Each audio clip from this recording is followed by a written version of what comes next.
Morning. എൻ്റെ എല്ലാ പ്രിയപ്പെട്ടവരും സന്തോഷമായിട്ടിരിക്കുന്നു. ഞങ്ങളിവിടെ സന്തോഷമായിട്ടിരിക്കുന്നു.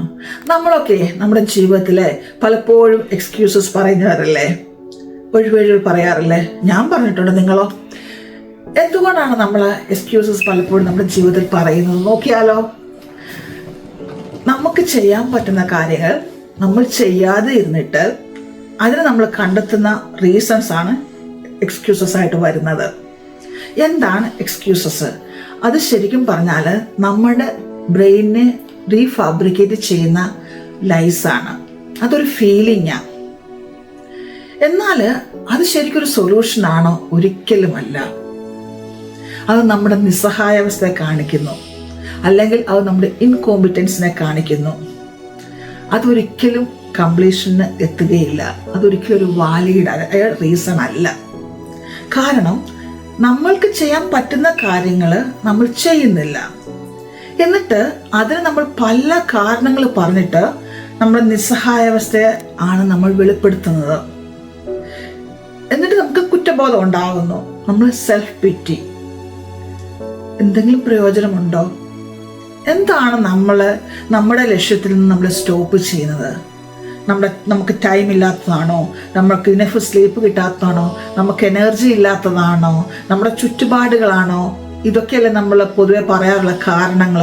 എന്നാൽ ഇതൊക്കെ വെറും എക്സ്ക്യൂസസ് മാത്രമാണ്. നമ്മുടെ ദൈവം ഈ പ്രപഞ്ചത്തില് എല്ലാവർക്കും ഒരേ റിസോഴ്സസാണ് തന്നേക്കുന്നത്. നമ്മളെല്ലാവരും പ്രഷ്യസാ, നമ്മളെല്ലാവരും യുണീക്കാ, നമ്മളെല്ലാവരും സ്പെഷ്യലാ.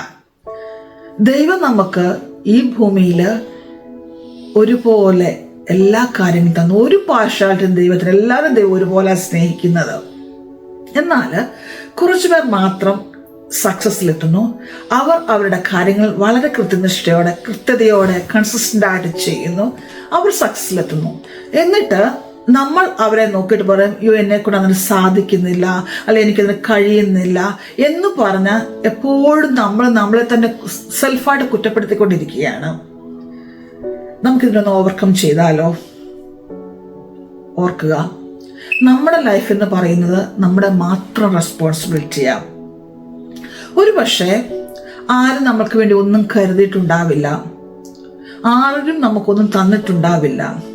എങ്കിലും നമ്മുടെ ഈ പ്രഷ്യസ് ആയിട്ടുള്ള ലൈഫിൽ നമുക്കൊരു പർപ്പസ് ഉണ്ട്.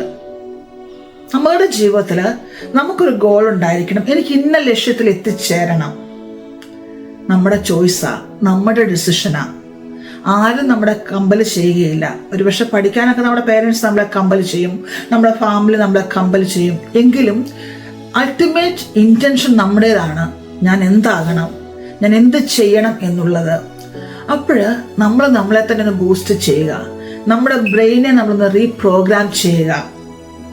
നമ്മുടെ വൈ റീസൺ എന്താണ്, നമ്മുടെ പർപ്പസ്. അതിനുവേണ്ടി നമുക്ക് ലഭിക്കുന്ന എല്ലാ അവസരങ്ങളും, എല്ലാ ഓപ്പർച്യൂണിറ്റീസ് നമ്മൾ യൂസ് ചെയ്യുക. ലഭിക്കുന്ന എല്ലാ റിസോഴ്സസും മാക്സിമം യൂട്ടിലൈസ് ചെയ്തുകൊണ്ട് മുമ്പോട്ട് പോകുക, ശ്രമിച്ചുകൊണ്ടേ ഇരിക്കുക.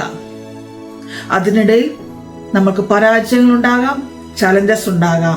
സത്യത്തെ മുറുകെ പിടിക്കുക, കൺസിസ്റ്റന്റ് ആയിട്ട് നിൽക്കുക. ഒരു ഒഴിവുകളും എങ്ങും പറയരുത്. അത് നമ്മളെ മുമ്പോട്ട് ഒരിക്കലും കൊണ്ടുപോവുകയില്ല, നമ്മളത് സ്റ്റോപ്പ് ചെയ്യിക്കും. എന്നാൽ നമ്മൾക്കൊരു ലക്ഷ്യമുണ്ടെങ്കിൽ ആ ലക്ഷ്യത്തിലെത്തുന്നതിന് വേണ്ടി നിരന്തരമായിട്ട് ശ്രമിച്ചുകൊണ്ടിരിക്കുക. അങ്ങനെ ശ്രമിച്ചുകൊണ്ടിരുന്നാൽ ദൈവം നമ്മുടെ ഒപ്പം ഉണ്ടെന്ന് നമ്മൾ വിജയത്തിലെത്തുക തന്നെ ചെയ്യും. ബൈബിളിലൊരു വചനമുണ്ട്, ഇത് ദുഷ്കാലമാകിയാൽ സമയം തക്കത്തിന് വിനിയോഗിച്ചുകൊള്ളുക. നമുക്കൊരു ഷോർട്ട് ലൈഫാണുള്ളത്. ആ ലൈഫിൽ എന്തെല്ലാം കാര്യങ്ങൾ നമുക്ക് ചെയ്തെടുക്കാൻ പറ്റും? ആലോചിച്ച് നോക്കിയേ. ഈ സമൂഹത്തിലേക്ക്, ഈ സൊസൈറ്റിയിലേക്ക് നോക്കിയാൽ എത്രയോ സക്സസ് ആയ ആൾക്കാർ, ബട്ട് അവർക്കൊക്കെ അവരുടെ ജീവിതത്തിൽ ഒരു ഗോൾ ഉണ്ട്, ഒരു കൺസിസ്റ്റൻസി ഉണ്ട്, ഒരു ഡിസിപ്ലിൻ ഉണ്ട്. ആ ഡിസിപ്ലിൻ ഉണ്ടെങ്കിൽ മാത്രമേ നമ്മുടെ കാര്യങ്ങൾ നമുക്ക് കൃത്യനിഷ്ഠതയോടെ ചെയ്യാൻ പറ്റത്തുള്ളൂ. നമ്മുടെ ജീവിതത്തിൽ നമ്മൾ ശ്രമിച്ചുകൊണ്ടിരിക്കുമ്പോൾ ഉണ്ടാകുന്ന ഫെയിലിയേഴ്സ് നമ്മുടെ ലേണിംഗ് എക്സ്പീരിയൻസാണ്. ഒരു ചൊല്ല് കേട്ടിട്ടില്ലേ, പരാജയം എന്ന് പറയുന്നത് വിജയത്തിന് മുന്നോടിയാണ്, അല്ല എങ്കിൽ അതിൻ്റെ ചവിട്ടുപടിയാണെന്ന്.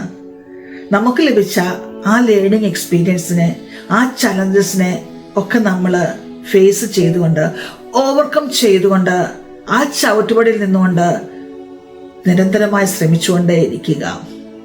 ഒരു പക്ഷെ പെട്ടെന്ന് നമുക്ക് റിസൾട്ട് കിട്ടിയെന്ന് വരികയില്ല. എന്നാൽ നമ്മുടെ കൺസിസ്റ്റൻസിയും നമ്മുടെ ഡിസിപ്ലിനും കൊണ്ട് പ്രതീക്ഷിക്കാത്ത ഒരു ദിവസം വിജയം നമ്മളെ തേടിയെത്തും. എത്ര സന്തോഷകരമല്ലേ? കാരണം നമ്മളാണ് ഡിസിഷൻ എടുത്തത്, നമ്മളാണ് ചോയ്സ് എടുത്തത്. അപ്പം നമ്മൾ അതിൻ്റെ ഓണർഷിപ്പ് എടുക്കണം. എനിക്കത് നേടിയെടുത്തേ പറ്റൂ. കാരണം നമുക്കതൊരു വൈ റീസൺ വേണം. എന്തുകൊണ്ട് എനിക്കത് ചെയ്യണം, എന്തുകൊണ്ട് എൻ്റെ ആ ലക്ഷ്യത്തിൽ എനിക്ക് എത്തിച്ചേരണമെന്ന്. അതിൻ്റെ ഇടയിൽ ഒഴിവഴികൾ പറയാൻ പോയാൽ നമ്മൾ തളർന്നു പോകും. നമുക്ക് കുറ്റബോധം ഉണ്ടായിപ്പോവും. പിന്നെ നമുക്ക് മുമ്പോട്ട് പോകാൻ പറ്റുന്നില്ല. നമ്മുടെ ദൈവം പറയുന്ന പോലെ, എന്നെ ശക്തനാക്കുന്ന മുഖാന്തരം ഞാൻ സകലതിനും മതിയായവനാകുന്നു. ഒന്നും ഇമ്പോസിബിൾ ആയിട്ടില്ലെന്നേ. നമ്മൾ ഒഴിവഴിവ് പറയാതിരുന്നാൽ മതി. ഒരു യഥാർത്ഥ ചാമ്പ്യൻ എന്ന് പറയുന്നത് വീഴുന്നിടത്ത് കിടക്കുന്നവനല്ല, വീഴുന്നിടത്ത് നിന്നും തളരാതെ മുമ്പോട്ട് പോകുന്നവനാണ് യഥാർത്ഥ ചാമ്പ്യൻ. നമ്മളൊക്കെ അങ്ങനെ ആയിരിക്കട്ടെ നമ്മുടെ ലൈഫിൽ. അതിനായിട്ട് ശ്രമിക്കുക. നാളെ നാളെ എന്ന് പറഞ്ഞ് ഒരിക്കലും നമ്മുടെ കാര്യങ്ങളെ നമ്മൾ പ്രോക്രാസ്റ്റിനേറ്റ് ചെയ്യരുത്. നാളെ എന്നൊരു ദിവസം നമ്മുടെ മുമ്പിലില്ല. ഇന്ന്, ഈ നിമിഷം, ഈ മൊമെന്റ്, ഈ മിനിറ്റ്, ഈ ടൈം ചെയ്യുക.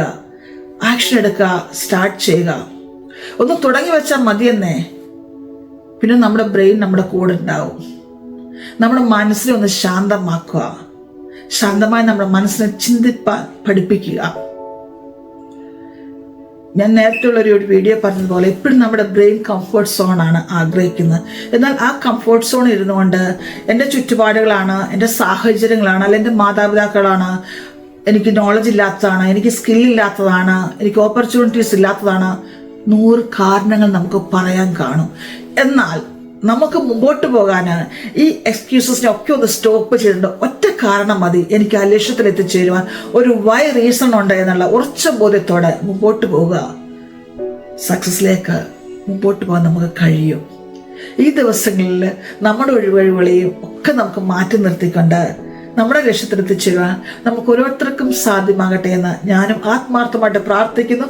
ഞാനും അതിനായിട്ട് ശ്രമിക്കുന്നു. നമ്മുടെ ജീവിതം നമ്മുടെ ഏറ്റവും നല്ലൊരു ബെസ്റ്റ് വേർഷനായി, നമ്മുടെ ഹിസ്റ്ററി എഴുതുന്ന ഒരു ലൈഫായി തീരട്ടെ എന്ന് ഞാൻ പ്രാർത്ഥിക്കുന്നു. ഈ വീഡിയോ നിങ്ങൾക്ക് ഇഷ്ടമായെങ്കിൽ ലൈക്ക് ചെയ്യുക, കമൻറ്റ് ചെയ്യുക, ഷെയർ ചെയ്യുക, സബ്സ്ക്രൈബ് ചെയ്യുക. വീണ്ടും കാണുന്നവരെയും take care. God bless you. By.